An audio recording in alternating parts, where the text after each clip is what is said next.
ঈদে মিলাদুন নবী এটা ইসলামের একটা বড় বিদআত। ইসলামের প্রথম 600 বছরে এই শব্দটাই আপনারা পাবেন না। আজকে আমি জামে মসজিদে যেহেতু আলোচনা করেছি, এখানে বিস্তারিত বলবো না।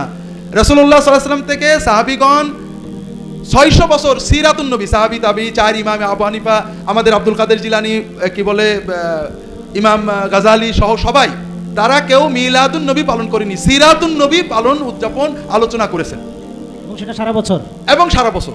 এই জন্য রবিউল আউয়াল মাসে ঈদে মিলাদুন নবী পালন করাটা ইসলামে প্রবেশ করেছে রাসূলুল্লাহ সাল্লাল্লাহু আলাইহি ওয়াসাল্লামের ওফাতের 600 বছর পরে।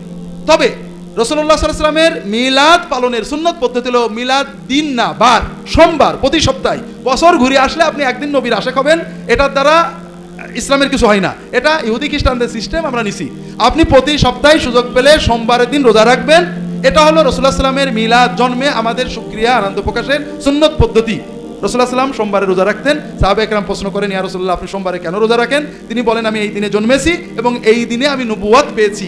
অন্য হাদিসে আসছে নবীজি সোমবারে হিজরতও করেছেন, সোমবারে মদিনায় পৌঁছেছেন। আমরা জানি সোমবারে তার মৃত্যুও বটে। এই জন্য সোমবারে রোজা রাখা একটা সুন্নত আমল, এটা আপনারা পালন করবেন। এটাতে অনেক বরকত ইনশাআল্লাহ নসিব হবে।